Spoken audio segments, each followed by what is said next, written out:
It's 7 o'clock and it's time to start.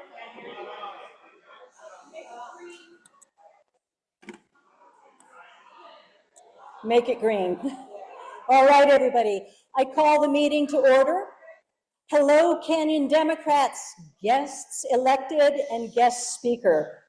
Can we have the guests stand up and introduce themselves? Do we have any guests here tonight?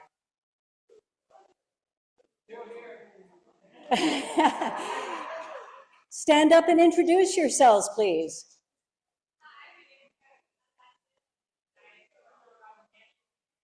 Welcome. And you?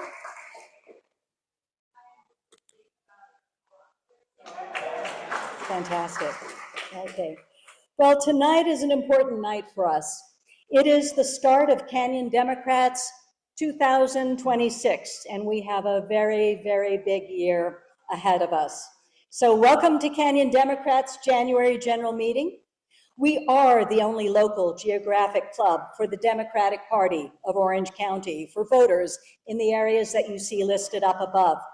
Our club covers an estimated population just north of 300,000 residents.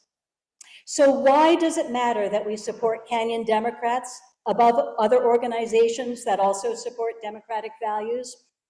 Because we are the Democratic Party. We directly support the party's message, the party's candidates, and we have the strength of the Democratic Party of Orange County with us.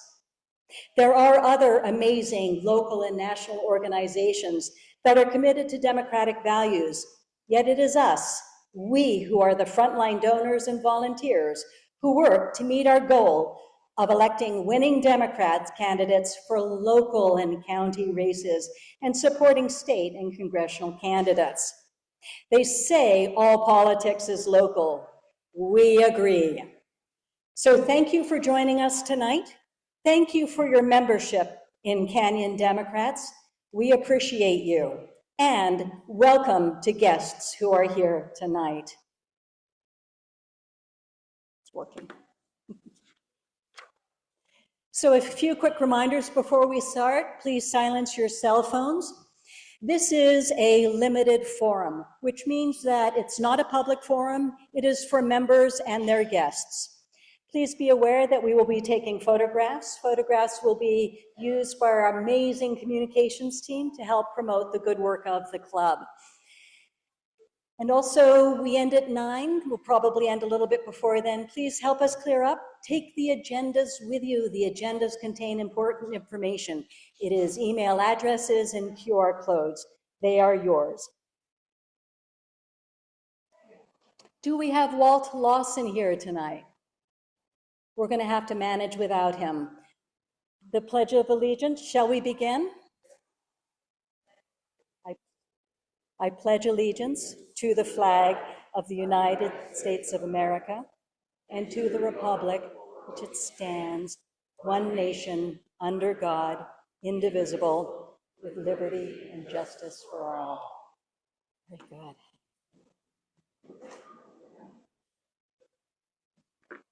So let's take care of business. I'd like to announce a quorum. We'll start with the adoption of the consent calendar, and that would be the agendas that are before you. Let's go through the consent items first before I ask for a motion to approve the agenda.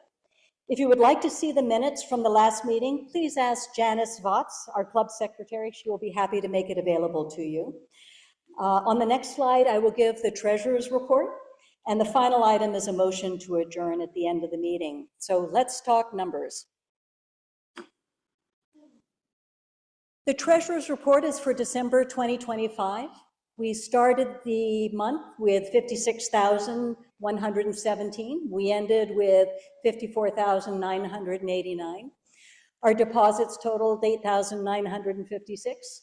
We thank our membership. Our membership is contributing an important amount. It was 1,480. And I'm going to do a little squirrel here. We are in the middle of renewing our memberships this month. If you have not renewed already, we encourage you to step back to our membership desk. Can you wave your hands, membership people? Those ladies are waiting for you to step up and renew your membership, and it contributes to this line. Our fundraising team, the sustaining donations were 1,871. And the amazing holiday party given by our fundraising team generated a net of 5,605. So let's look at our operating expenses. Yes, let's hear a round of applause for the O'Neill Brunch. Fundraising team is extraordinary. Our operating expenses, many office-related expenses, mostly below $300. Our field team meeting supplies, $85. For the fundraising team, the holiday party supplies were $9,580. And that gives us total expenses of $10,083, and our balance at the end of December was $54,989.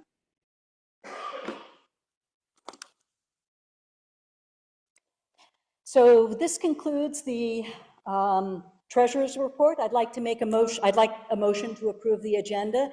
Do I have a motion? Thank you. That's Stacy. Do I have a second? Over here. Ted Pearl.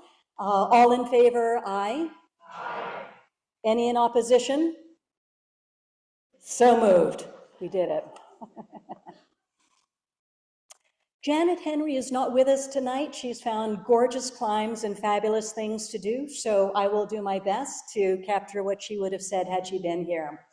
First of all, great news on the outcome of the Prop 50 lawsuit by Trump administration and California Republicans. A federal 3-judge panel for the U.S. Central District Court of California upheld the Prop 50 ruling that Democrats can proceed to use our redrawn congressional maps.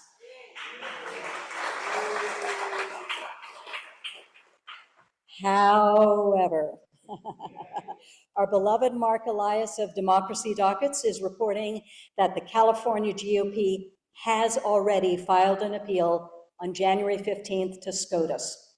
And they are asking for emergency injunction to block the voter-approved congressional map.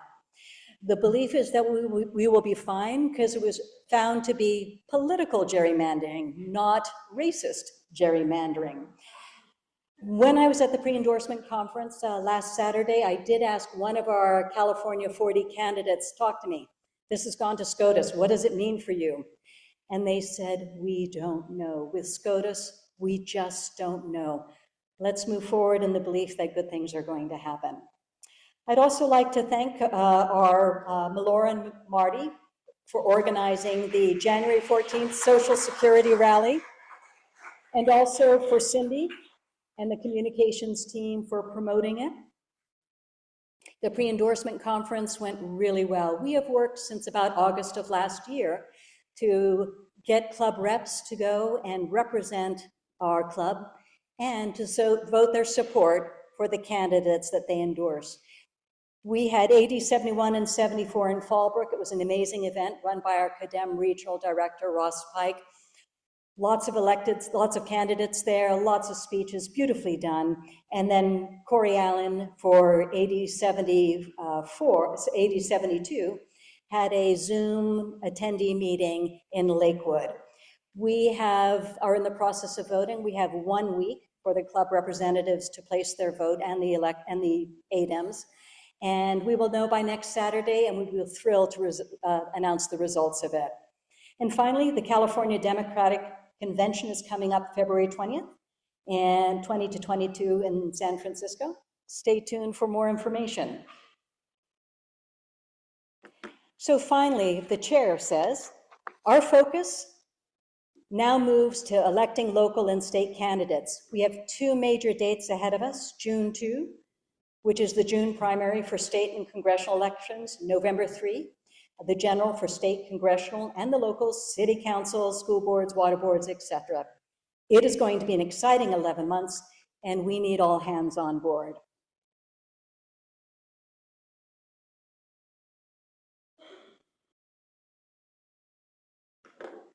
Because it is the start of the new year, I thought to take a step back and remind us all why what we do at the Democratic Club level matters so much.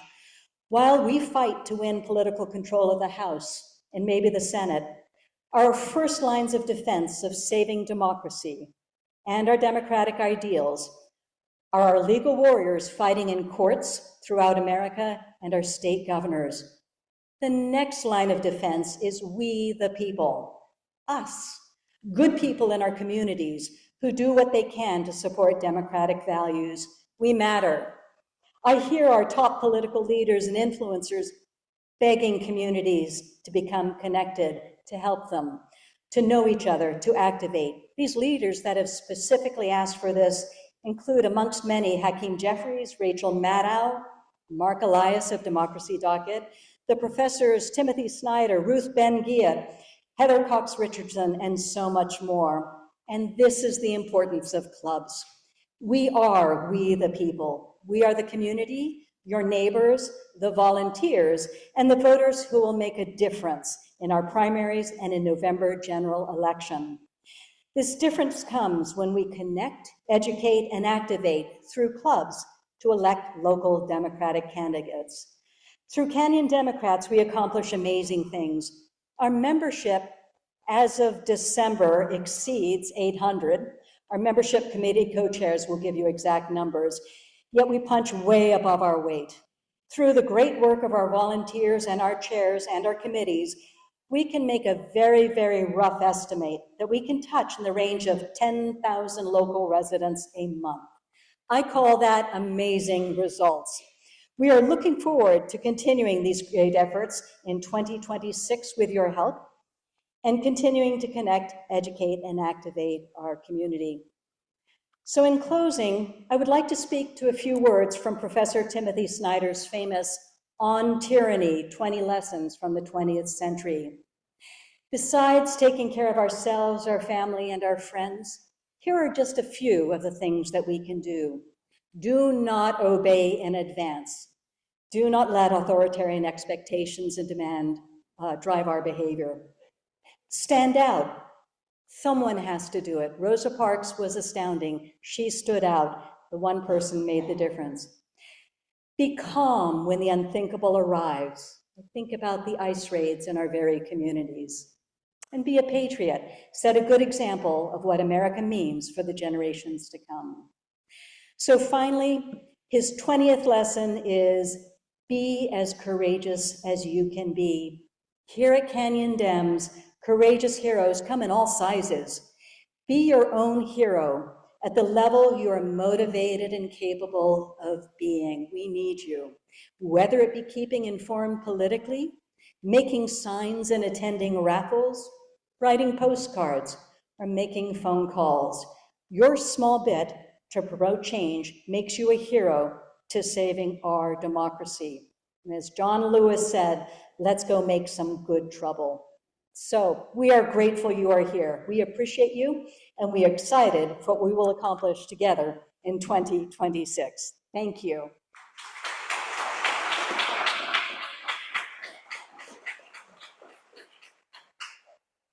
It is now time.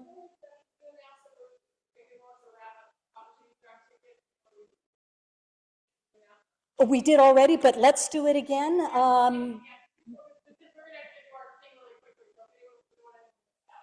She nailed it. 50-50 opportunity drawing, last chance for tickets. Raise your hand, she'll come to you. Any more? Okay, all righty. You are welcome. So now it's time to have our committee chairs speak. Our committees and groups are the backbone of Canyon Democrats. The chairs and leads are the hardworking people that do the frontline work so that we continue to grow through membership, through volunteerism, and donations to meet our goals of identifying, supporting, and electing local leaders in local elections. Because 2026 is such an important year for us, I have asked each of the chairs to take a moment when they come to present to just briefly state what their committee does and why it matters so much. So with that, let's welcome our first chair, Judy Fike, chair of our candidate recruitment and support.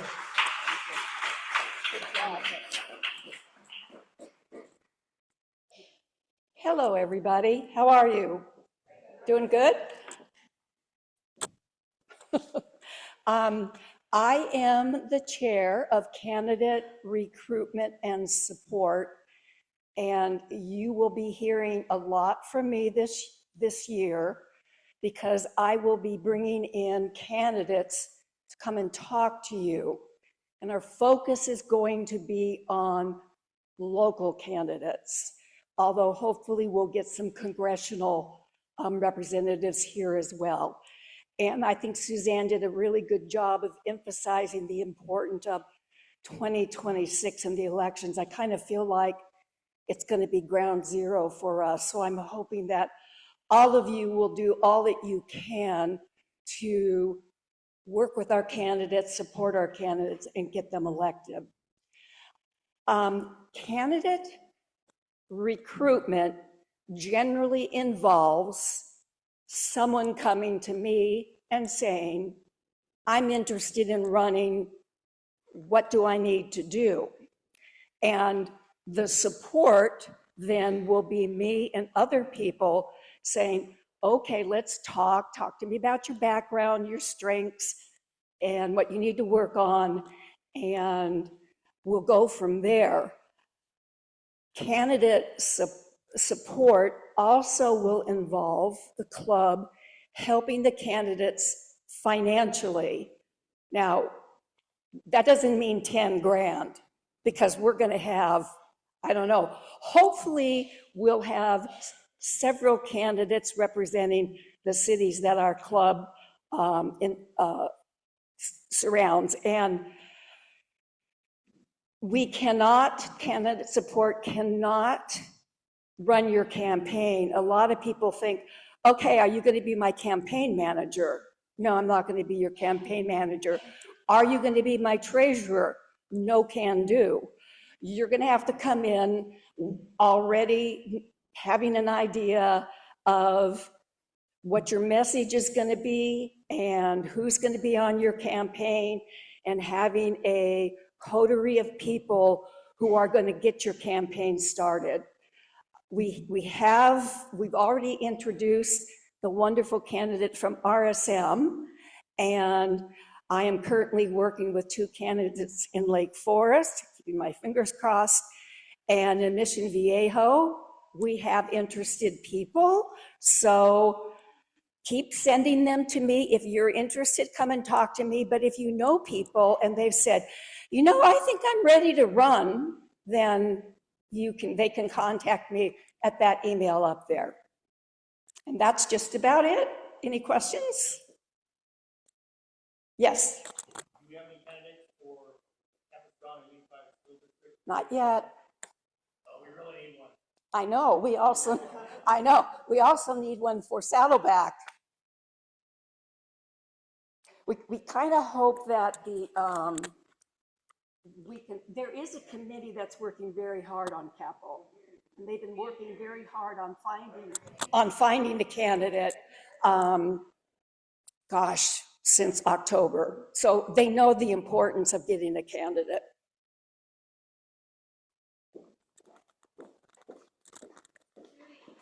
Thank you, thank you, thank you. Louise, will you come and speak for the field team?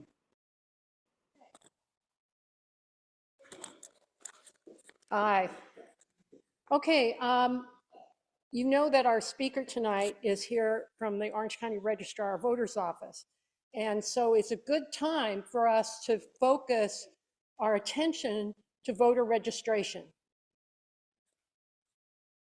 There are some yellow flyers on the chairs. If you didn't get one, there's some on other chairs. Pass them around so everybody gets one. Take it home with you, and you can read all about it. I'm not going to go point by point through a flyer this long because we'd be here too long. And also, I don't want to take questions tonight because I want you to save your questions for our speaker, who's the expert, okay? But I do want to talk about voter registration. It is absolutely critical. Everything in politics starts with somebody being a registered voter. If they're not registered, they don't count. They can't vote, and we can't help them. They can't help make change. Voters make change. So if we want change, we need to get people registered. The other thing that's happening now, which is new, relatively new, is the focus on no party preference voters. Those are voters who, when they register to vote, don't click Republican, don't click Democrat, don't click American Independent or Green or Libertarian or any whatever else is there. So they are no party preference voters. In the past, political campaigns from the parties kind of ignored those people. And what we have found out in the last few elections is they make the difference, okay? And they're unique. So we are going to walk and knock on doors to no party preference voters. And we are going to register them to vote when we find them, okay?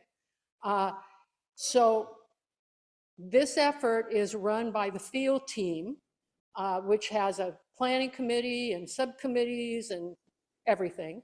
So we need your help. The first way we need your help is we need you to read this flyer and start looking for the kinds of people that I've listed on the PowerPoint, and it's also on the bottom of the flyer. You have to take responsibility to dig out, find, chase down these people who are not yet registered to vote, okay? If everybody in this room registered one more person, it could make the difference in an election, okay? So you got to start thinking about who has young kids that are will turn 18 on or before the June election. They can register now. And then they will automatically flip their register. It'll be provisional until they turn 18, okay? So it's really important. And Barbara Casillo, where are you, Barbara? Barbara has some voter registration forms she's going to pass out. So if you know of neighbors or friends who need to register to vote, you can get a voter registration form from Barbara, okay? We're going to be bugging you and asking you to help with registration, you know, all the time. So if you know a business that you do a lot, like the dry cleaner or some burger place that you go to all the time, and they will put out some of these voter registration forms, we want to help them do that so that everybody sees voter registration all the time. That's the only way we're going to get people there. Also, we are beginning the process of setting up the teams that will be doing the walking. We have teams of a leader, a coordinator in each community, and the names are up here, and their phone numbers. And tonight, I have forms like this over on the table that you can fill out to tell us you're interested in walking. And then I have a very high-tech bag to collect them in that I will put over on the table. And if you fill out one of these, I will get it to the right person and make sure that they call you and get you coordinated and participating, okay? So we won Prop 50 by hard work and being diligent. And we've got to, with what's going on now, if you're not motivated now, I don't know what it would take. Oh my God, you know, yeah, I mean, yeah. Next, we're going to be digging bomb shelters. Who knows? Anyway, thank you for listening, and please fill out the yellow forms and take these with you. Yes, Randy. Your number's wrong?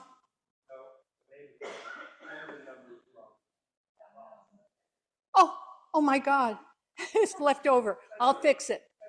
This is the coordinator from Mission Viejo. I am so sorry. That's what happens when you pull up an old slide. Okay. Thank you, Louise. Sorry about that, Now our membership committee, and we have some new co-chairs we would like to introduce. Membership committee? Do we have anybody from the membership committee?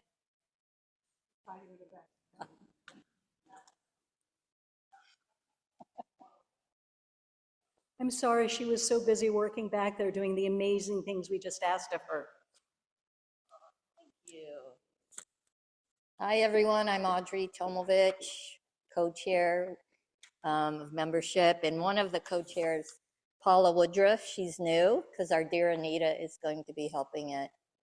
I think I forgot what Gary said it was called, in Rancho Mission Viejo, Las Flores area. Correct? I think I missed the city. Ladera.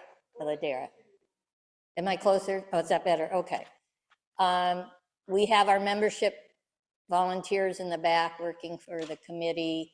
They're there to check you in, to make sure you go, and we get a number of how many people are here tonight. We have our guests sign in. And I forgot to bring up the envelope. Does somebody have an envelope for renewing? Because it's really important you start renewing, because, oh, I see it in the back. Holly's holding one up, Heather's holding up a few. Because as of now, there's 197, a few more signed up tonight. So we're closer to 200, but we have over 600 people that haven't renewed yet. So that's part of our job, is to help you renew. And we have something in the back. You could do it tonight, or you could do it at home. Go to canyondems.org and go to the membership page. But we do the behind the scenes. We'll make up a list of all our guests. Anyone who wants the newsletter, that's what the guests get to say if they want the newsletter. We'll send it out to you. Actually, Cindy Ashley will do that. Heather is our guru on the data for keeping everybody's, making sure who's renewed and all your information. But our numbers have been up, and we just want them to keep going up. So we can't say we have 800 members, because not everybody's renewed. So I hope if you need any help, we'll be at the back to help you renew, okay? And we have envelopes if anyone needs. I could walk around with some. Really easy to do. Welcome everybody who's new and everybody who's been coming. Hope to see you next month.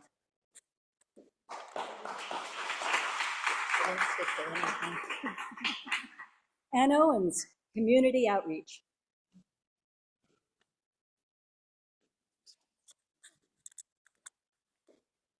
Hi, I want to thank everybody. This month was a blood, do we have a slide for the blood drive? It's for February, and the next slide is... Okay, go back one. Okay, January, we are still giving blood at Saddleback Hospital. So, and that's kind of ongoing. If you want to go into February a little, we won't say anything. And so you can go in, you can call, you can go in online, and just Google basically Saddleback Hospital blood drive, and they like you to make an appointment. And when you go, it's really nice if you take a picture of yourself, put it on your Facebook page, so we all know that Democrats are donating to their community. In February, we are going to be doing a collection for I Support the Girls. And for those of you that are new, what Community Outreach does is every month we do a collection for a local nonprofit, because that is what Democrats do. They help people who can't help themselves. And we're not, we're not voting, but we're letting the community know that we are here, that we care, and it's getting our name out and known that, that we contribute to these causes. So in February, we're going to be collecting for this I Support the Girls donation. And basically they need bras, new underwear, and menstrual supplies. I remember last year, when I called the girl this year, she says, oh, I remember when you dropped off your donation last year. She says, we went to several homeless shelters right after that, and we gave all your supplies to the women that were living there. So they're all ways that we can express ourselves and show that we really care about the community. Until a little bit ago, I was like a committee of one. And I know this isn't a big committee, but tonight I actually got two people to help me because I'm going to be out of town for the next meeting in February. If you are interested in kind of being a little more permanent member of my committee, would you please let me know? It's very low key. We have no meetings. I set the schedule. All you got to do is show up at 6 o'clock at a meeting and help me collect the stuff and put it in my car. So if you want a job that you can say, I have a job with Canyon Dems, but yet it's very low stress, this is a job for you. So, but I do travel once in a while, and it's nice if I have somebody I can depend on to do the collections when I'm not around. Okay, all righty. Thank you very much. not to pay what you asked me. I totally forgot, you guys. Membership renewal starts January for this whole year. If you renew your membership October to December, like in 2025, it will count for this year. So it always starts in January. So if somebody renewed in September, it won't carry over to 2026. So here are the envelopes. Don't forget to renew. There you go. Thank you for that. And it is time for the fundraising, the fun folks. Woohoo! Hello, Canyon Dems and friends. How you doing? As well as can be expected under the current circumstances, right? I know. Hey, here's some good news. It's only 286 days until the midterms are over. We're getting there. We're getting there. Okay, we did a great 50-50 tonight. Thank you all so much for your generosity. We raised $390. That's amazing. That means that whoever the lucky winner is going to split with us and with our club, and everybody gets $195. That's not a bad evening, right? So, yeah, I don't have a dog in the fight, so. I mixed them up very well. I'll mix them up some more. Mix them some more. Here we go. Oh, I got two, never mind. Try again. Here it is. 28735, blue ticket, yeah. So if you have a red ticket, I'm terribly sorry, but don't throw it away yet because we have other options. 28735 850. Yay! All right, guess what? We have an opportunity for 4 more people to win $1 million in chocolate. So don't despair. We're going to pick some more. Pick them. Okay, we'll take a blue ticket this time. We had a blue Oh, we ticket. had a blue ticket. 28735 852. It's going to be you again, isn't it? 852? Okay. Pick a red one. Here we go. 805929. Anyone? 929? Bueller? You got it? Red ticket. You got it? All right. Okay. Try another one. These are $1 million chocolate bars. I'll do another red ticket. Okay. Next one is 805913. 913, another red ticket. There it is at the back table. Great. Why don't you take them all because you're handing them out anyway. All right. Okay, let's do another blue one. Okay. Oh, this is blue ticket 065443. Oh, missed it by one. 065443 on a blue ticket. Anybody? Check them twice. 443, going once, going twice. Okay, sorry. Oh, yay, okay. Just under the wire. Okay. Oh, you had just a few to figure out. Okay, last one is also a blue ticket. And it's 28735 868. 868. Do you want the candy? Okay. Thank you. Okay, hopefully you won't go back this far. 28735 773. It's blue. There we go. All right. Huzzah. Okay. Okay, thank you for your generosity. And now we go to the rest of the presentation. We're not done yet. Okay. So, okay, there's the fundraising thingy. Okay. Oh, our O'Neill brunch. Did anybody go? Raise your hand if you were there. Wasn't it good? John Bowser Bauman was amazing. Just the right amount of education and fun. He was terrific, and we all had a good time. The food was good, the company was even better, and we had a wonderful time. So mark your calendars. It's the second Saturday in December of 2026. We've already got the date, so start saving your money and you'll be able to come and join us, and we'll have another wonderful speaker, I promise. And we raised a record amount. I thought it was 51, but you said, Ken said it's 56 was our net. Yay us! Yeah. Huzzah! That's a lot of money. That's a lot of help for our local candidates. All right. We're going to finally have our hoedown. We postponed it because we wanted to get Prop 50 passed.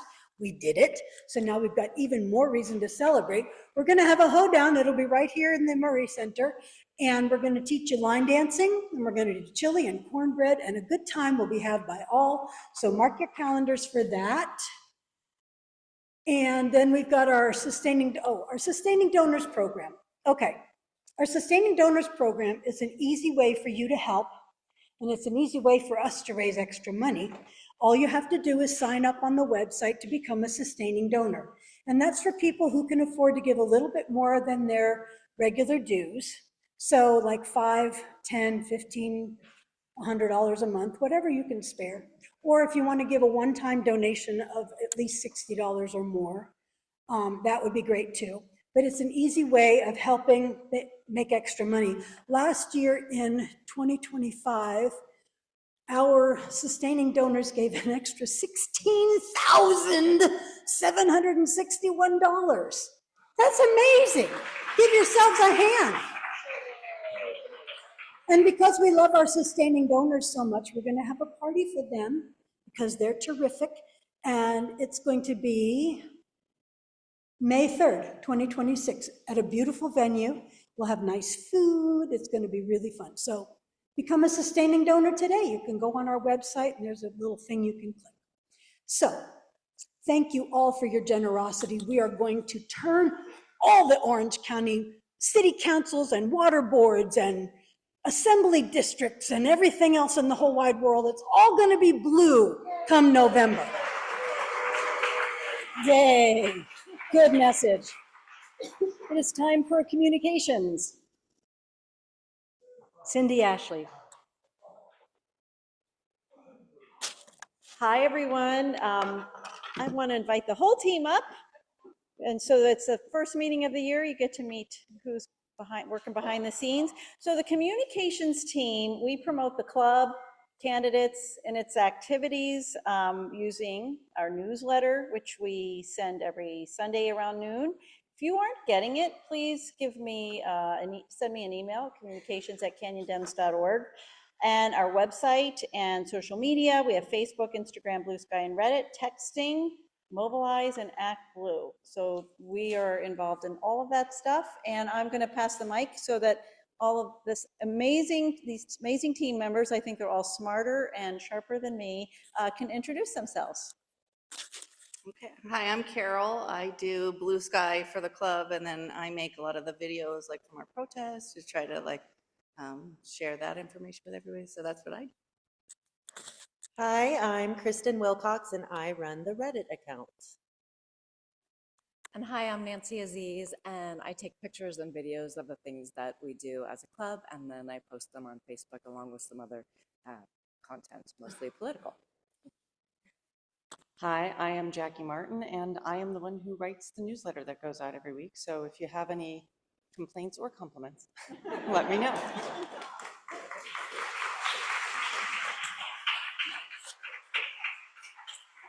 And as you can see, if you can please share, comment all of our posts on social media, especially of our candidates. And we have Natalie Gousse. So if you are on any of these platforms, I don't care if you live in RSM or not, please amplify her content. That'll be great. Thank you, guys. Okay. So next, Andy Alexander is the head of our newsletter team, and she is at her city council meeting right now because they are looking to extend their term limits, and she's there fighting. So if you live in any of these cities, can you please raise your hand? These are the newsletter ones. almost everybody. Now, raise your hand if you're getting and reading our newsletters. Almost everyone. Awesome. That's fantastic. If you're not, you can just hold up your camera and look at the QR code, and you can sign up if you're not getting our newsletter. So I want to talk to you about why it's important that we follow local politics. And I'm better at writing than speaking, so I made some notes here. You may wonder why is this important with all that's going on in the world that we pay attention to local politics? Well, Heather Cox Richardson said just recently that the way you start to change politics is at the local level. Even as South Orange County has become more purple, our city councils and definitely Capital School Board are very red, with Republicans who amplify the right-wing agenda. And why is that? It's because not enough people are paying attention to local politics. Did you know, if you read the newsletter, you probably know, the local ones, that Mission Viejo, Lake Forest, and RSM all had a moment of silence for Charlie Kirk in their meetings. I know, right?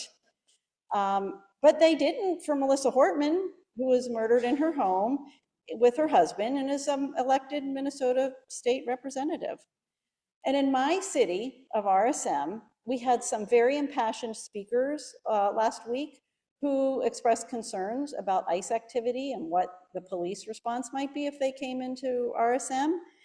And our mayor chose to make a comment at the end of the meeting to say that he pledged his full cooperation with ICE, and should they come into RSM, he would support them proudly, he said.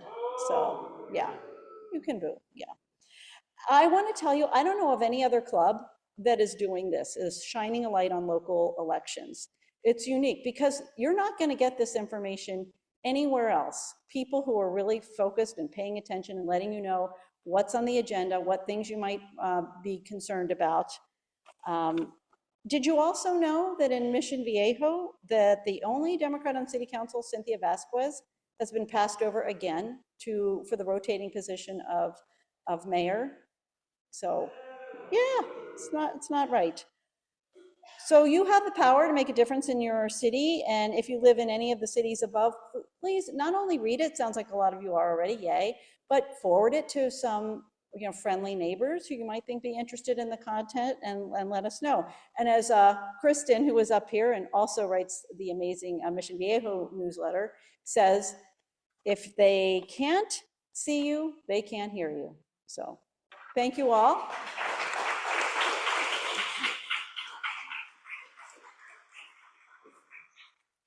Thank you to our totally amazing communications team. And with that, I would like to welcome our Young Canyon Democrats and tell us more about you. Hi, everybody. I'm Brittany. I'm one of the new leaders of the Young Canyon Democrats. And thank you.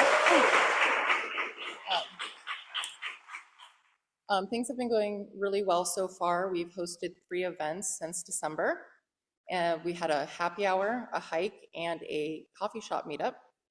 And next we have a plant-based potluck. And this event was inspired by our co-leader, Julia, who is vegan.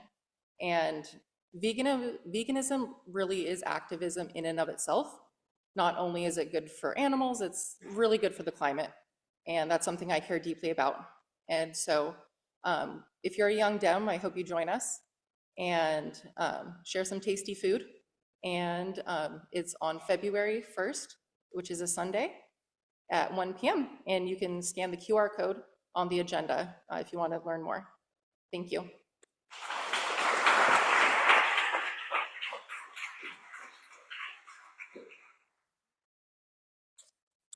And finally, we welcome the program committee, Ted Pearl, Chair. Tell us what the program committee does.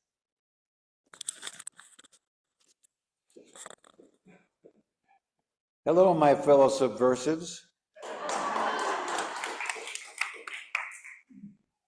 To my left is the other part of the dynamic duo, Justine White. We are the program committee as of now.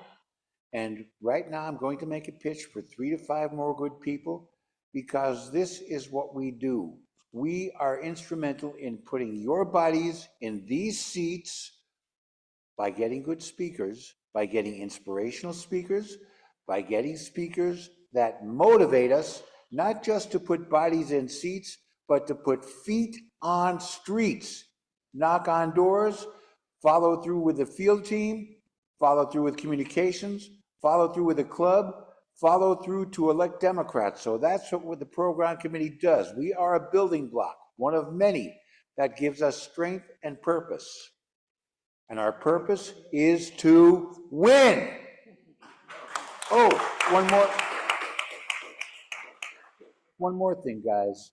Is he dead yet?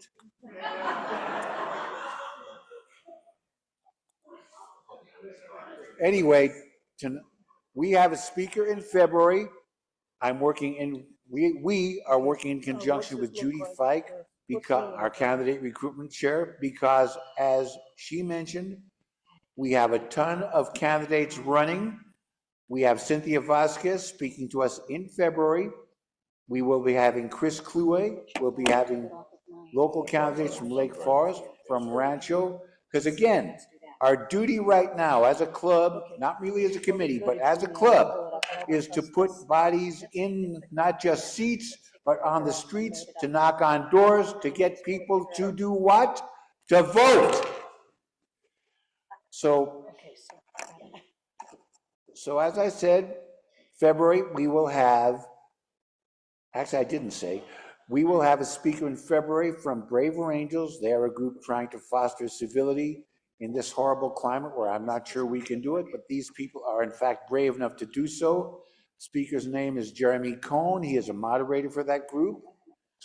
So we want more people on the committee to give us ideas. We want 3 to 5 good people. Please contact me. My information is in the newsletter. Please read it, call me or email me. And I'm going to turn the mic over to the better half of the dynamic duo here, is Justine White, who worked really hard to get tonight's speaker, Bob Page, our county registrar of voters. Thank you, Ted. That was a great pitch for more membership, because it would be nice to have some help. It's actually a really fun committee to be on. They're all different versions. So of course, we can't have free and fair elections unless we have leadership to take us there. Bob Page, has he's been our registrar of voters since 2022.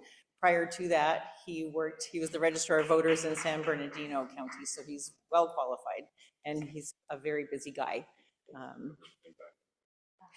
And of course, we're lucky to be in such a safe election county. He'll be done in just a second. I don't know any dances. Anyone want to know any jokes?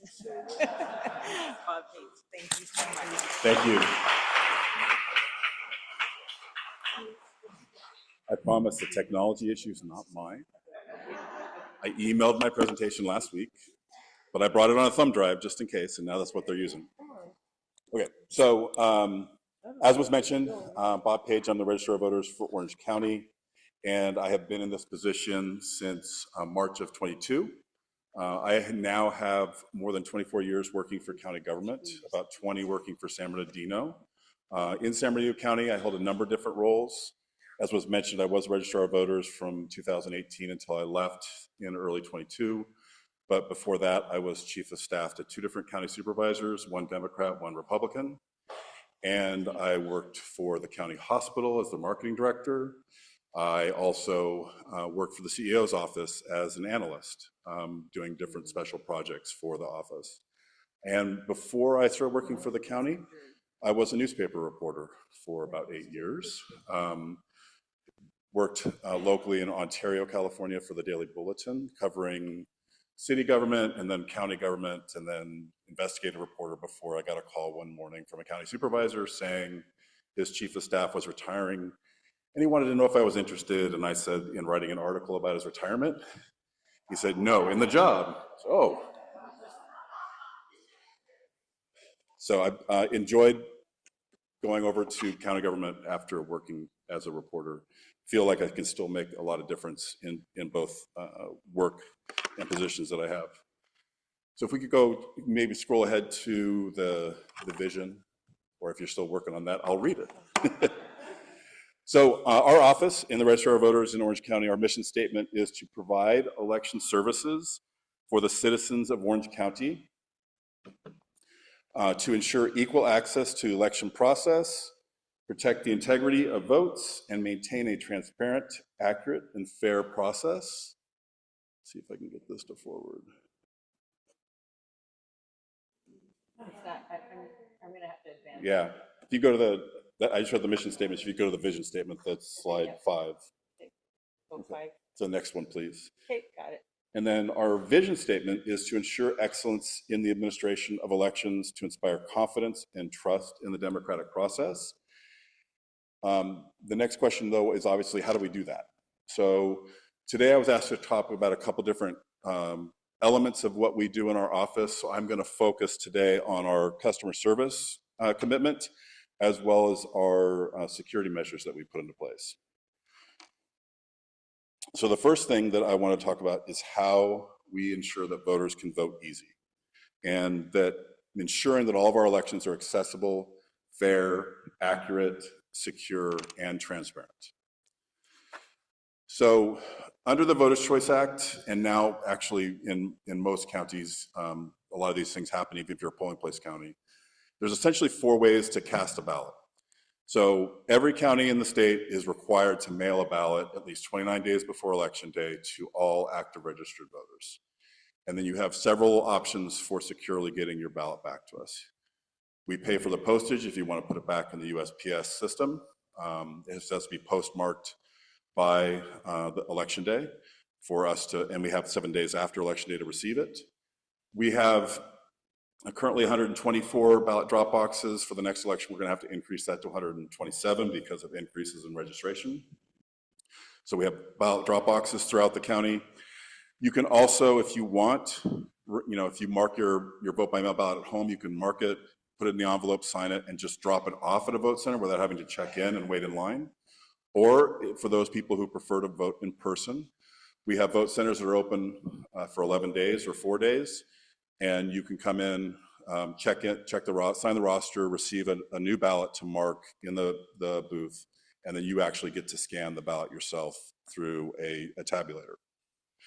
So as I mentioned, right now, based on our registration of, as of last week, we had 1,902,051 voters.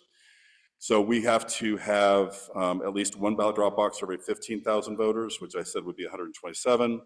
Again, we're going to have to calculate this 88 days before Election Day for the June primary, which is March 6th, if I remember correctly off the top of my head. And then based on the registration that day, we have to have at least 1 vote center for every 50,000 voters. It's open for 11 days. We will probably have about 39 of those. And then on the Saturday before Election Day, we've got to open up additional voting centers so that we have at least 1 for every 10,000 voters. So right now, if the registration amounts hold, we'll have at least 152 additional vote centers that we will open the Saturday before June 2nd. Now, one of the things that's new, we just went this last year through a community engagement and consultation process to review our election administration plan. And it has to be done every 4 years. And the big change that's in there, a lot of the stuff we did, we are just kind of improving little places here and there. But looking at the percentage of people who vote in person, what days they vote in person, being mindful of and good stewards of taxpayer money and not wanting to waste it in any way, we decided to change our vote center hours the first 10 days of in-person voting so that they're every day open from 10 to 6. We previously, since 2020, we had a set of hours for the first 7 days. We had a different set of hours for the next 3, and then obviously the Election Day hours of 7 a.m. to 8 p.m. So going forward for every election starting this year, the first 10 days, all of our vote centers will have the same hours from 10 a.m. until 6 p.m.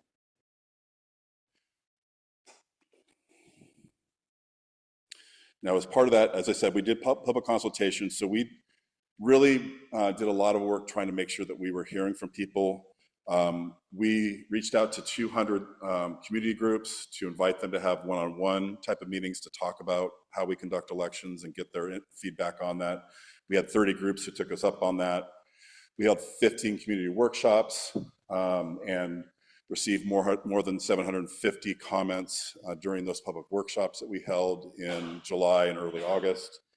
And then we also obviously were posting drafts online for people to provide online comments. And we had a public hearing at the end of September. So we made sure we did a lot of outreach to ensure people had an opportunity to provide their feedback. As I mentioned, the trend since we started mailing ballots to all voters in 2020 has been an increase in the percentage of people who do cast a ballot voting a mail ballot instead of in person. So in the special election which was held this past November, 88% of people actually cast a mail ballot versus in person.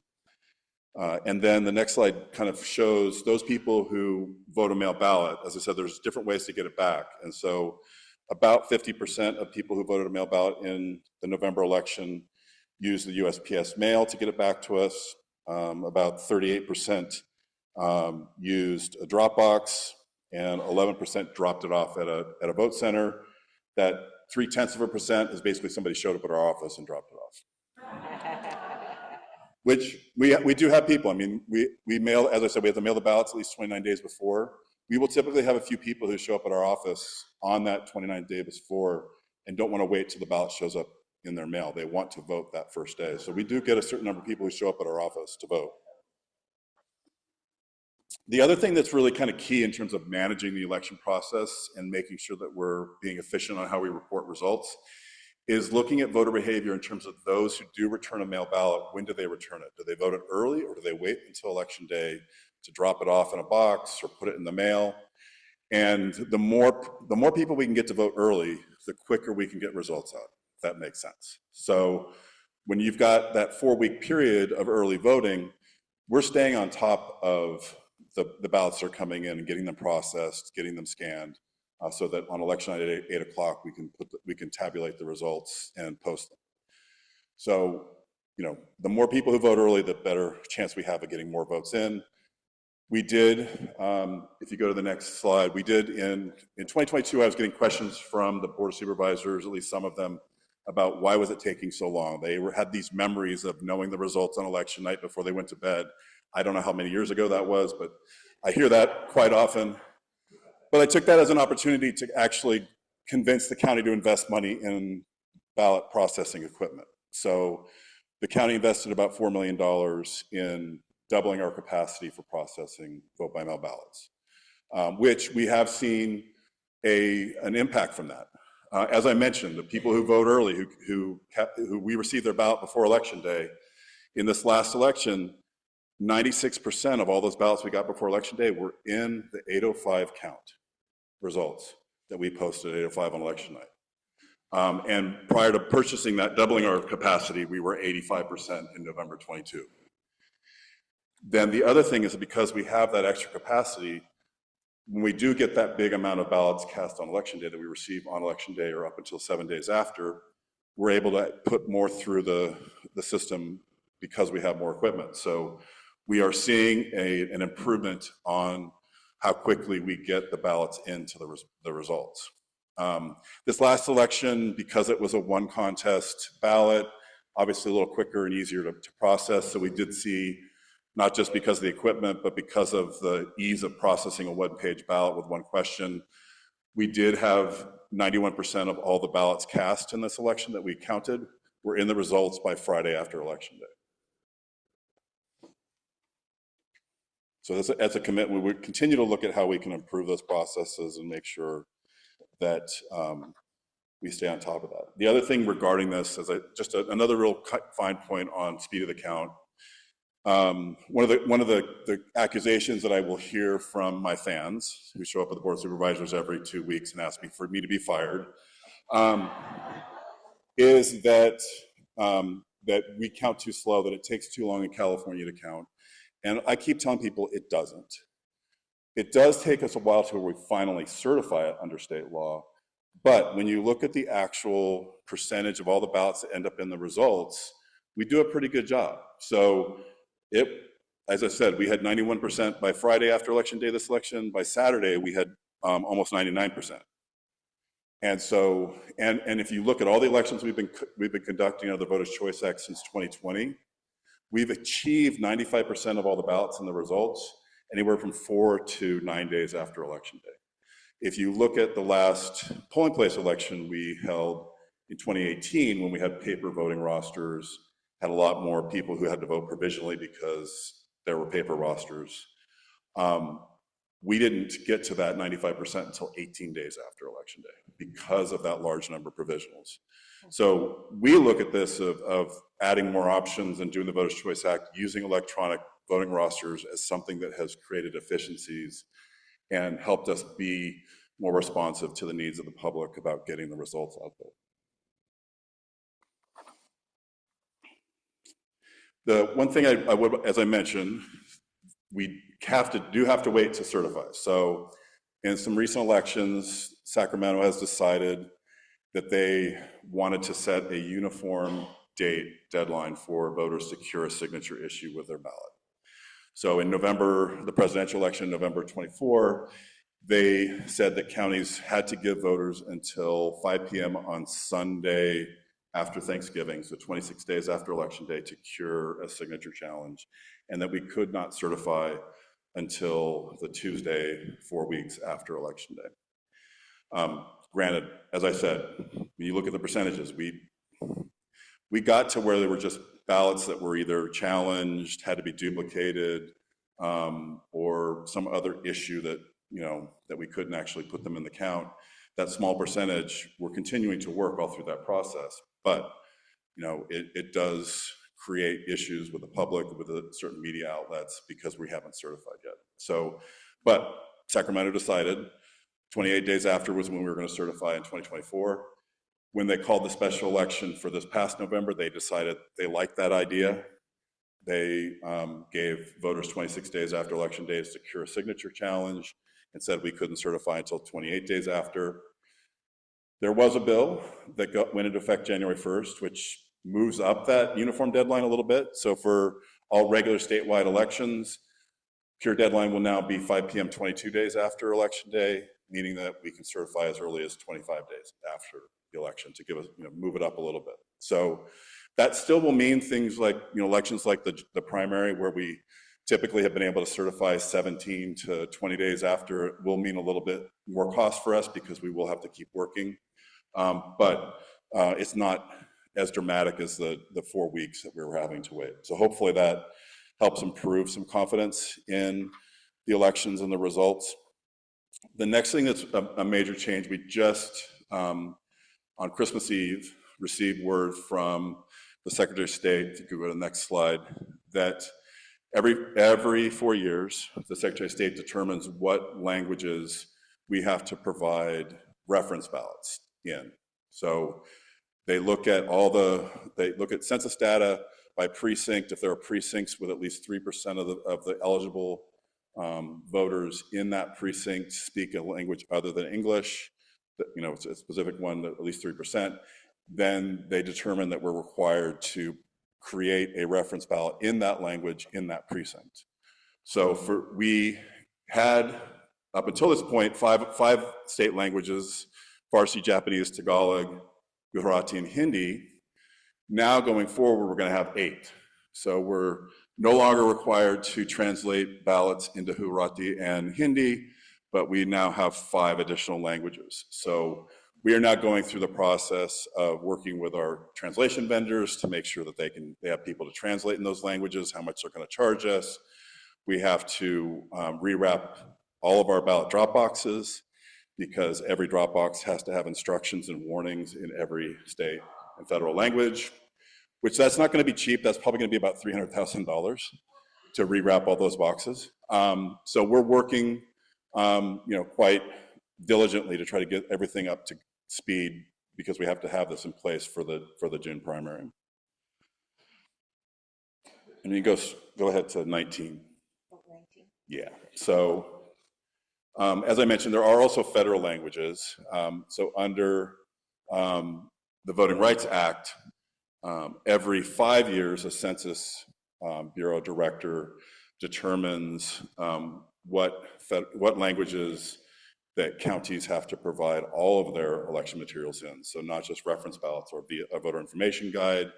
We have to have votable ballots, instructions, everything has to be in these languages.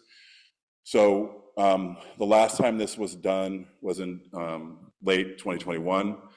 So we will expect at the end of this year, we're probably, unless something happens with the Census Bureau, we would expect that we're going to get a new determination as to whether we continue to translate everything we do in these 4 languages. And then just real quick, next slide, please. And I will provide all these. I put more information on my slides typically than I speak to because I want to stay under time, but I will provide a copy of this presentation so it can be shared out with the group. Now, in terms of accessibility, all those vote centers, all those drop boxes, we have to make sure they're ADA compliant. So every election when we're securing vote centers, we are sending out teams to survey those locations with a list of questions and requirements that the Secretary of State gives us to make sure that they're accessible. And if we have a location we have to use that has to make accommodations in some way, we have to make a note of it. And then when we hold the election, the people working in that vote center are given instructions every day of what to do. They're required to take photos if they actually did the accommodations and put it into a survey app so that we can keep track that those actually happened. So this is something that we, as I said, we do every election. Because even if we've used a location before, we have to make sure that the facility owner hasn't made any changes to it that might create some challenges for accessibility. Okay. Now, just was mentioned earlier about candidate recruitment for the different elections.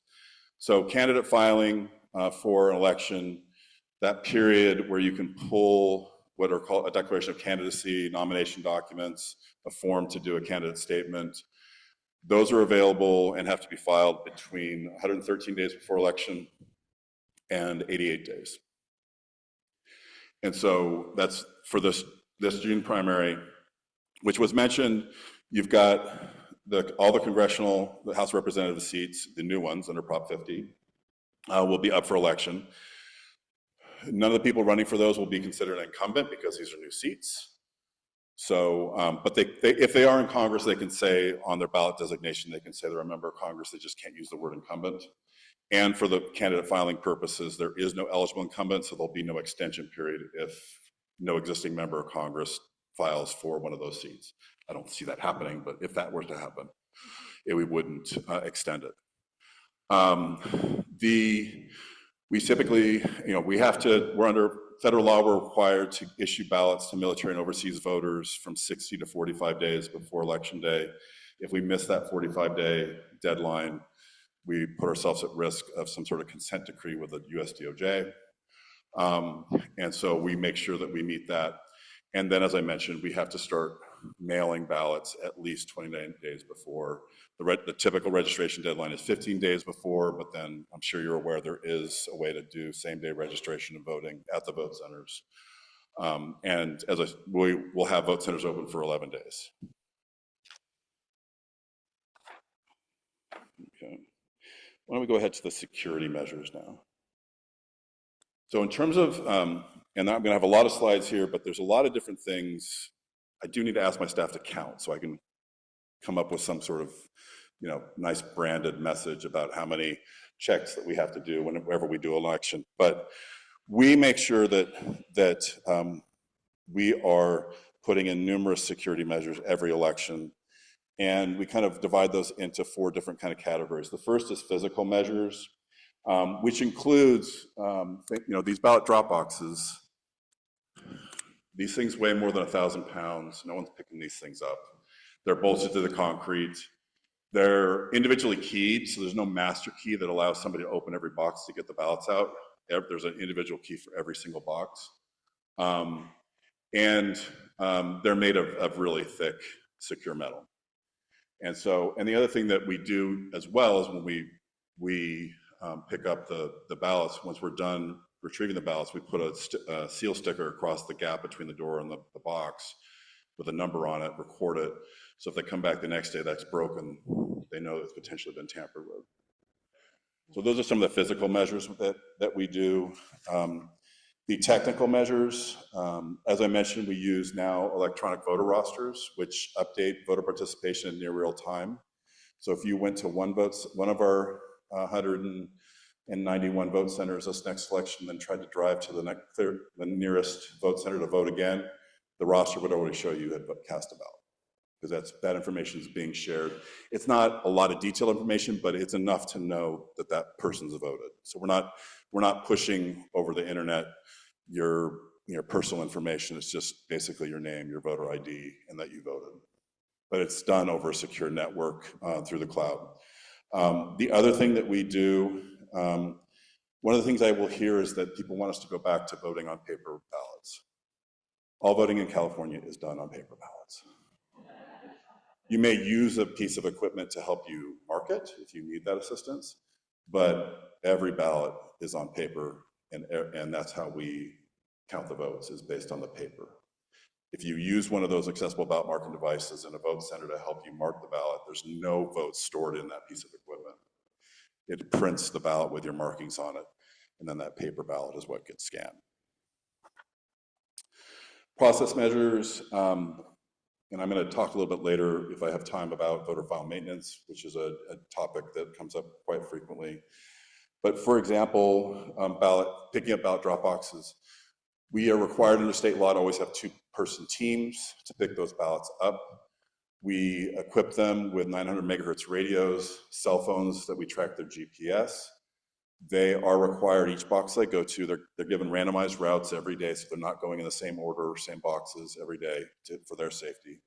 But when they get to a box, they're required to empty all the ballots out of it, obviously, and put a seal on the bag when they bring it back. But then they're required to take several photos. They're required to take a photo that shows that the box is now empty, that the fire suppression device that's in the top of the inside of the box is still intact. They're required to show that they closed the door. It's so heavy that if you don't lock it, it's not going to stay closed. And that they put a seal on it. And then when they get back to their vehicle, they have to take a photo of the key ring that they have so that we know that they didn't leave the key in the door. And they send those photos with their cell phone we have a 3-person kind of dispatch team that's viewing those things all day long. And they'll radio in, hey, we just sent in some photos. The team will look at it and then clear them to go to the next location. So that's one of the things that we do to make sure that we're maintaining chain of custody in how we process and securely pick up ballots. Okay, the next one I think is it people? Yeah, people. Okay, so for the people who work in our vote centers and work for us in our office or out in the field, we hire them as temporary county employees. They go through interview process, they get a criminal background check, they're extensively trained. Thank you for helping us out. And so it's very important to us that not only we have good customer service, people are properly trained, but we want to make sure that we have good people working there that won't try to be a kind of an insider threat. We're constantly trying to make sure that we're keeping the election protected.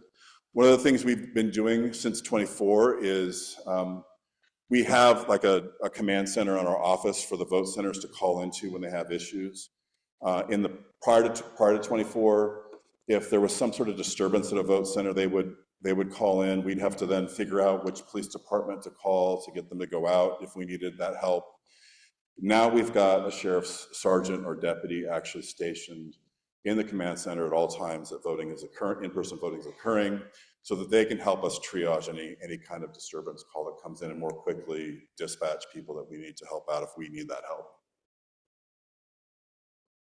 Okay, next slide. Okay, I did promise that I would talk a little bit real quickly about registration voter file maintenance. I will typically get the question, how often do you purge the voter rolls? And my answer is daily.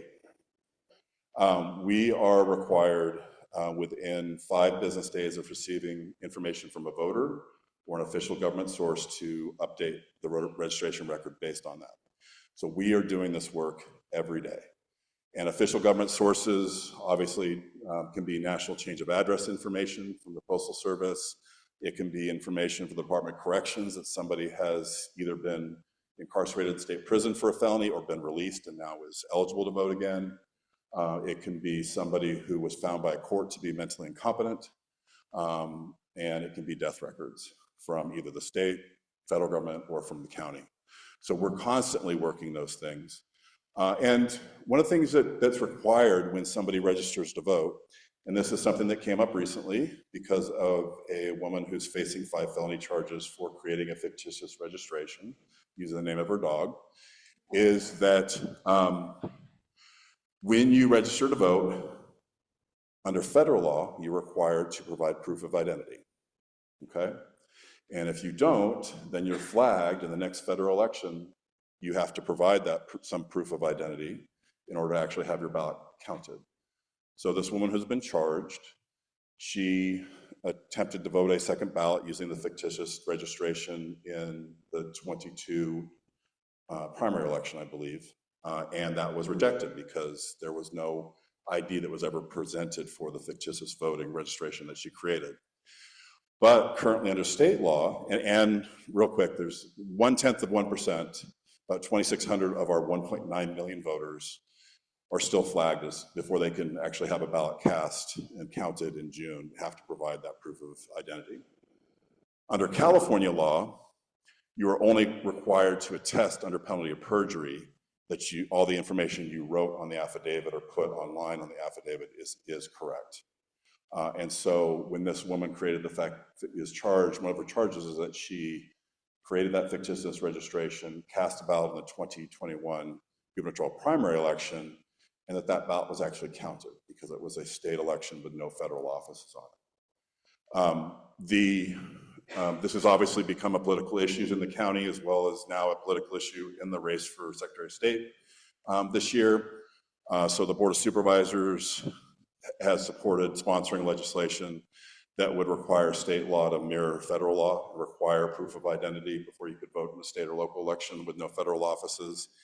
And the Secretary of State also has had her daughter sponsor a bill that would do the same. Right now it's just an intent, it doesn't have any actual language, but it does say that it's the intent of her bill to align state law with federal law, to try to close that loophole.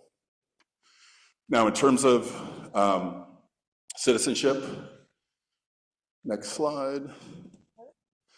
So there's obviously pushes to require people to prove citizenship. There's something called the SAVE Act that stalled in the US Senate right now, but there are efforts right now to require people to provide documentary proof of citizenship to be able to vote. But right now, federal law only requires somebody to self-attest to being a citizen, same with state. And state law goes a step further and says that I am to accept as proof of citizenship for voting purposes if somebody attests that they are a citizen. So I don't have any authority under state law to go independently research whether somebody is a citizen or not. But if we get information from somebody that they believe a voter is not eligible, they're not a citizen, we will refer that to the district attorney and the Secretary of State to look into and investigate because they have those powers to do that investigation. So we take it seriously, but we do also follow the law. So if for some reason state law or federal law changed, our office would follow it. You know, if state law was to require voter ID to be able to vote in person, we would implement that. It's not currently the law, but if it became the law, our job as administrators of elections is to implement that policy if that's what's decided. Okay. Because of time, why don't we just go ahead, and I think I'm going to, as I said, I'll share these slides so you can look at all the different sources that we use. The one thing I'll say if you go to slide 37 is that we believe we do a really good job of maintaining the voter roll. I mean, I get accused, we had one person, right, who was charged with 5 felony counts. For some, that's proof that I have inaccurate voter rolls. To me, that's one person out of 1.9 million voters. I think that's a pretty good ratio. But the other kind of measure that we look at is because there are so many registration updates happening. In 2024, it was an average of 81,000 registration updates a month. So even when we have a requirement to make the updates within 5 business days, when we run that voter file to do the addressing of the ballots, there's going to be records on that list that haven't been updated yet. So the way we then track that is if the ballot can't be forwarded, so when we mail a ballot out to an address that's no longer good, it's going to come back to us from the USPS. And these numbers to me indicate that we're doing a good job of maintaining our records, because we have had less than 2% of our ballots come back undeliverable. And if you compare that to all first-class mail that gets sent out, that's less than half of what the national average is. So we feel like we're doing a good job, but we're always looking for ways that we can improve it. Okay. I think at this point, if there's questions, yes, ma'am. In our field team meeting, somebody said that the UPS is changing how they cancel mail, that they used to hand cancel mail that came in on election day, and they're not going to do that anymore because they stack it all up to go through some machine, and it might not get the date on it. Is that true? That's been getting a lot of press recently as a new change, but actually it's an operational change that was made back in February of last year. So that is the problem. So what they operationally changed is that they have your individual post offices with the carriers that are delivering mail and picking up mail on their routes. And then you'll have regional hubs. And in the past, there would be 2 trips between. In the morning, the regionals would drop off mail to be delivered, and they'd come back in the afternoon to pick up mail that had been collected. They're now only doing 1 visit. So that's why it's possible that if you put your ballot into a mailbox, it may not get postmarked until the next day. But as I said, we're going to have 127 ballot drop boxes. Those are unlocked until 8 p.m. So if somebody is worried that if they put it in a post box on election day, it's not going to get postmarked in time, I got lots of options for them. Right. If they still really want to give it to the postal carrier, then they should walk into a post office and have them hand stamp it. And so yes, that is an issue that we're going to keep to educate people about, but it's actually not something that's as new as people have been saying. This is a new thing that happened in December. No, it happened back in February. People just weren't paying attention. If we go to the system of you need to prove you're a citizen to vote, how would that be implemented with a ballot that's sent to me in the mail? Yeah, so it depends on how it's actually implemented. Right now, the SAVE Act would require, if it became federal law, would require every registered voter to come into my office and provide documentary proof of citizenship. Every time they wanted to update the registration, like change their party preference, change their address, they'd have to come back to my office. So it's even more restrictive than, say, a real ID where you just go into the DMV once and you can keep that real ID after that point. The way that's been structured, and this is something that I put out as a statement when it passed the House and got some pushback on it, but I believe in order to properly serve all the eligible voters in Orange County, to make sure that those people who are coming to my office, or I create satellite offices to make it easier, that could cost $6 million a year. To just, as I said, we had an average of 81,000 registration updates a month in 2024. That's a lot of people for me to have to process. So the way it's being proposed is that you have to provide documentary proof. If my hope would be, if that became federal law, that they would just say you had to do it once rather than every single time. But right now, the SAVE Act says every time you update your registration. Okay, I'm going to go back here. This is more of like almost a budgeting type of thing, because I know obviously renting the spaces that are going to be vote centers and all that costs a lot. But when you mentioned that every ballot has a return mailing, are you charged for every single ballot then that you print for the mailing, or is it only if that mail actually goes through? So are they only charging you for how many the carriers actually carry it?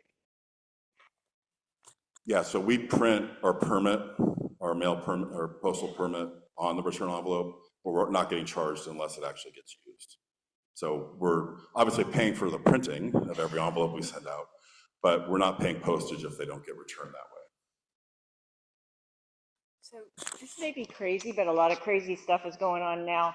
Have you been, has the Trump administration requested our data, the role of registrants? And are there any potential fears that you might be anticipating that you're trying to mitigate now? Yeah, the DOJ actually asked for my information before they did the state. I got sued before any of the states did. So, but it was a more limited request from DOJ.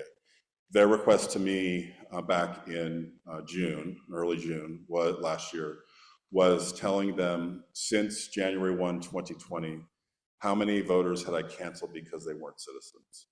And then for that number of people that we canceled for not being citizens, they wanted to have all of their registration information. So we, when somebody cancels their registration, they're not required to tell us why. So what we had was a log of people who either called in or came to our countertop in our office and said, I need to cancel my registration because I'm not a citizen, which could include people who decided that they no longer wanted to be citizens. And so over that time period, we had 17 people who were on that log. What I provided them in terms of registration information was documents that redacted their driver's license, their social security number, their Cal ID, their signature, their race, their language preference. And then US DOJ sued me. So my lawsuit actually is currently stayed because they filed a suit against California and 24 other states now. You probably read last week that the federal judge here locally dismissed the case against California. My case was stayed pending resolution of the case against the state. So my expectation, they'll have a certain amount of time for them to appeal the decision the judge issued dismissing their case against California. So I imagine my case will be stayed until that resolves. And because the California district judge was the first to issue an opinion, we could be the one that goes to the Supreme Court. I mean, the states could. Yeah. One of the arguments you hear against drop boxes is this ballot harvesting kind of thing. You know, they claim somebody will pick up 100 ballots and drop them in. Number one, is that illegal? And number two, is it happening? It is not illegal, and it is happening. So I don't know if the Democratic Party does this, but I know the Republican Party will have events. They will encourage their voters to come to their offices and drop off their ballots, and they'll bring them to us. Federal law, I mean, state law does allow a voter to authorize any person they want to return their ballot. It used to be once upon a time it had to be a family member, but now you can authorize anyone. And so when somebody says you need cameras on your drop boxes to catch people doing this, my question is why? Because it's legal for somebody to put more than one ballot in a drop box. So what am I looking for? The check on that, security-wise, is that the voter's required to sign the envelope, and we're comparing the signature on the envelope to the signatures we have in file for the registration, and looking for similarities. And if 3 members of my team decide that there are significant differences between the signature on the envelope and the signature on file, we challenge that ballot. We have to send a notice to the voter and give them that time period I mentioned earlier to cure, to send us a statement back saying, yeah, I did cast that. We then check the signature on the cure statement. You know, it may still not compare. Just that I watched one time years ago. When they were curing the ballots, they were looking at the DMV record and the registration signatures. Yeah, so if somebody registers if the only registration somebody has done has been online, then the registration is pulling a signature from the driver's license. So very typically why a signature, even on a cure statement, won't compare to what we have on file is because somebody's never given us a handwritten signature. So one of the things we do every election is we flag people, even if we accept it, if we start seeing some changes, we flag them. After an election, we send a letter to those voters with a paper affidavit that you saw here earlier, and encourage somebody to update their signature by re-registering and by actually filling out a paper affidavit. I also wanted to say, I've been working the voting polls for the last 10 years. And a voter told me that her vote was kicked out. And I go, what has changed since the last time you voted until now? And she said, well, I got married. So the signature was different, and that's why they kicked it out. So. But we encourage people to re-register if their signature's changed. Obviously, we want them to let us know if they've legally changed their name. Is it okay if he answers? I don't want to get in trouble. If someone steals my ballot out of the mailbox, first off, I guess I got to call up your place and ask, where's my ballot? But what if they voted? And what can I do about that? Or will you notify me that somebody voted? And have you ever seen any abnormalities, like a whole senior place has voted for one candidate and they go, I don't remember voting? Yeah, as I mentioned, our security check is a signature that's applied. So if somebody stole your ballot, they'd have to also know how to forge your signature. So if they don't know, then if they cast your mail ballot, we are probably going to reject the signature because it's not going to compare to what we have on file.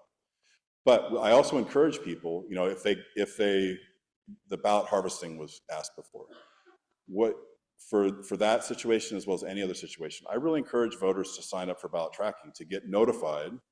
You'll get a notification either by email or text saying that we have mailed your ballot to you, to expect it. You'll get a text when we get it back from you. So if you were signed up for ballot tracking, you'd get a message saying your ballot's on the way, 29 days, 30 days before. And then if you then got a next message, you never got the ballot, but your next message was your ballot got voted, please call. We will investigate. So even if the signature gets accepted for some reason, if they're able to approximate your signature in a way that's similar enough that we would accept it, I'm still going to listen to you tell me that you didn't vote. I may have to ask you to vote provisionally so that we can do some more research, but I'm not going to tell you you can't vote. I think that for me, a very common thing that we'll see is that there'll be more than one voter in a household. They will mix up the return envelopes. The return envelope is assigned to a specific voter. And because they've mixed them up, the signatures won't compare. But one of the things we do as part of our process, after the first person says they don't compare, is that we will look at all the envelopes within a household, and if we see that they switch, then we'll accept them. So, I've had that situation happen. I had a gentleman when I was in San Bernardino who was adamant in 2020 that he hadn't voted. At the time, I was kind of thinking maybe he was following orders to try to vote twice. But when we actually did the research, we found that his son had cast his ballot. So we were able to give him a ballot, let them both vote, and give them credit. This nice gentleman has his hand. Okay. I don't know what time it is, but I will stay if people have questions. So I have Parkinson's disease, and so my signature isn't very stable anymore. I worry about having trouble with it, but so far I haven't. Maybe you could say a few words about how you deal with this. Yeah, so as I said, we're looking for similarities. One of the other things that we're required under law to take into account is signature changing because of age or disease. If we see a signature starting to shake, that'll be a trigger that we'll ask you, hey, could you give us a new signature on file so we can start comparing it? Ultimately, if somebody isn't able to sign, they can make a mark as long as it's witnessed by somebody else, and we can put that mark on file so that going forward, we can make sure that your ballot's still counted. So there are options available to you if you're concerned about that. I'm glad that it's been accepted. But if you get to the point where you don't feel like you're doing a good job of signing anymore and you want to use some sort of mark, call my office and we'll work with you and your family to have somebody witness that mark so we can start using the mark. Okay? Bob, thank you so much. That was so informative, and I think we all really, really appreciate it. We thank you. Thank you. So this concludes our January 2026 Canyon Democrats meeting. We thank you so much for coming. We hope that you learned a lot today and are motivated to go fight the good fight. We need to clear out of the room by 9. If you'd be so good as to pick up the flyers that you'll take with you and help us tidy up, maybe by stacking and centralizing papers so we can wrap up from here. Thank you all.